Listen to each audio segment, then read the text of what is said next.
Good afternoon, sisters and brothers of different mothers. Hello from Paul and hello from Dirawong, our spirit guide still looking after us from above. So today I'd like to speak to you about a couple more matrix concepts. Last video we sort of touched on some, and we're not going to go really deep into the matrix, just going to look at tools, so to speak.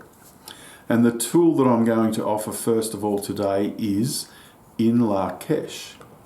Now, I follow Max Egan a little bit. I like listening to the guy. He's just an open, honest guy. Speaks his mind and speaks from the heart. Can't fault that. I also like him because he's what I term an everyday sage. He's got so much wisdom, but you would pass him in the street if you didn't know him and not give him a second glance. Mind you, the benefit of COVID, since it's all started, I have met so many people that are just what I consider everyday geniuses, and I mean that truly, that I have met more in 3 years than I have in most of my life. Or maybe I'm just looking for them, I don't know. Anyway, In Lak Esh, so what is it? Well, I'm going to show you this photo here. So this photo basically shows you spirit hiding in the earth, and he's got his hand sticking up, poking out of the mantle, and you can see the fingers there. One of them is you, but when you look at it, all things go back to source. That is, in a nutshell, that picture describes quite adequately In Lak Esh. So I will now play this little video from Max Egan. It's only 40 seconds long. It's not the greatest quality sound, but he will also describe his view on In Lak Esh and how source is in everyone. So let's have a listen. Well, your DNA is an antenna that harvests your consciousness from the field. There's only really one of us here. A single consciousness, think about that concept. A single consciousness experiencing itself subjectively, weeding out the bits that don't work, weeding out the flaws. All those who take the jab. All this, finding the true essence of people, giving each spark of consciousness the chance to become all that it can be, so it can rejoin with God consciousness, like the mind of God, whatever it is. You're a thought in the mind of God. Right? But your DNA harvests a frequency that I experience as Max, you experience as Debbie. But your consciousness is not in your body; it's in the field. It's in. Okay, so basically what Max said was that it doesn't matter how many people, this is my version of what he said, doesn't matter how many people you have in a room. There is only one entity there, and that is source, that is God, that is energy, that is whatever the hell you want to call it. Okay? It is expressing itself in different ways through different people. But it's still the one entity, source, or God, or energy. Okay, so when I'm speaking to you, I'm actually speaking to source. However, source is in me, so when I speak to you, I speak to me. The relationship I have with you is a reflection of the relationship I have with myself. And with that, you'll now make a connection if you've heard of perception is reflection. And that is exactly the same thing. It's just a different way of expressing it.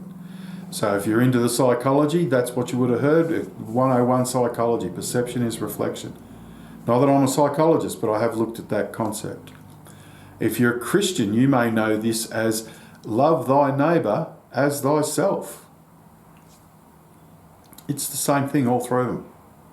I prefer In Lak Esh because the way it's explained, it goes a little bit deeper than some of the others, but yet it's still quite simple. So, for example, In Lak Esh can easily be used for shadow work on the go. So what is shadow work? Shadow work is where you look at your dark side, and we all have a dark side. We all have things that we've done we're not really proud of, or we think we could do better, or it wasn't in the interest of the light, it was a bit dark, and all those sort of things. When you speak to someone else, and you might say, I don't know, he's got an attitude problem, let's say. Well, it could spark a little ringing of a bell in your ear, so to speak. This is your intuition talking to you. And if that happens, it's basically in your own interest to sit with that, even if it's for 5 minutes. Well, okay, how much of an attitude do I have? I just accuse that person of having an attitude. I have my pistol finger out. Okay? So now I'm pointing at myself. I now get a chance to examine myself. And that attitude problem may only be 1%, and it's just a case of acknowledging it. Yeah, she's right, it's in control, but it's there. It may be 50% where I've got to say, well, dude, I might need to do some work here. I might need to do some personal work for myself and work something out. So this whole shadow work on the go from every interaction that you have is brilliant. And once you start using it, you start to see other people differently. You stop seeing them as separate from you, but rather as part of you. And we start to get into the whole unity concept that I've been mentioning. Okay? So when you start to see source in others, and when you're talking to others, you're talking to yourself, believe me, it's a game changer. It's only a matter of time before you start to adjust your judgmental ways. We've all got them.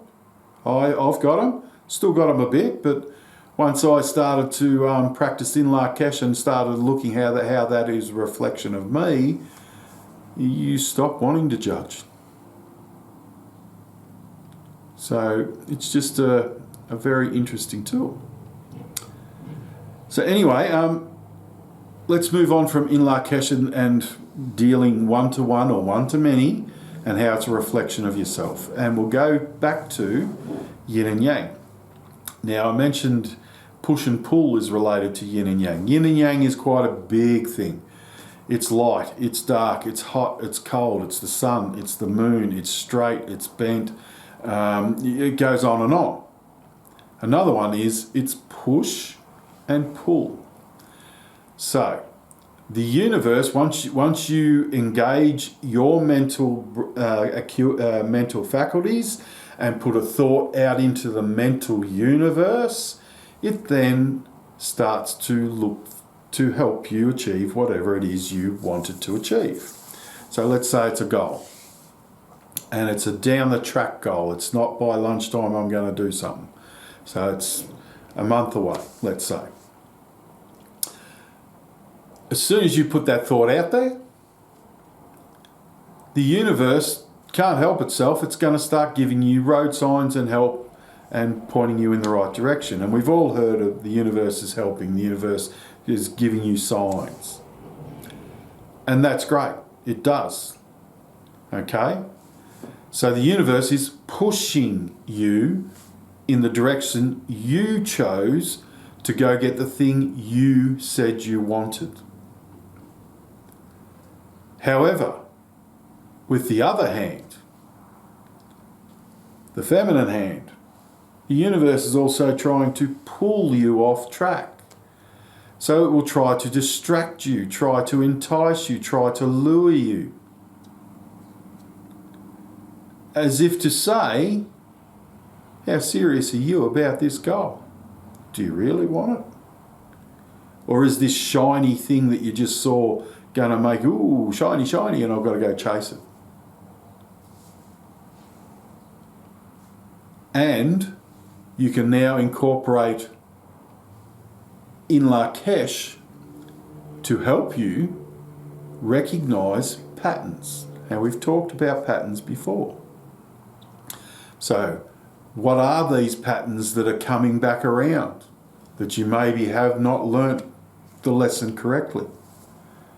Because when the universe is trying to pull you off course, if it's not a new experience, it's an old one, which means it's another one of those patterns where we go round in a cycle and we redo the same thing in a different way maybe, like we discussed in an earlier video. So the universe will help you and test you all in one go. And you can use In Lak Esh to start to see others as a reflection of yourself and giving you lessons to learn, so that you can actually start to see the patterns as they happen in the matrix system we're in. I personally find it a very helpful thing, and yes, you can, and I do have started to see the universe and the matrix in action in real time. So as it's happening, you start to recognise it. Not later on when you walked away 10 minutes later, oh, you start to see it real time. So a little bit more matrix philosophy or theory there for tools to help you. And very interesting tools too. So I hope it helps you. And if it resonates with you, that's great. If not, feel free to move along. So I hope you all have a great day, evening, afternoon, morning, whatever the hell it is, wherever the hell you are. And it's goodbye from me, Paul, and ciao for now from Dirrawong up here, and we'll see you next time we see you. Ciao, ciao.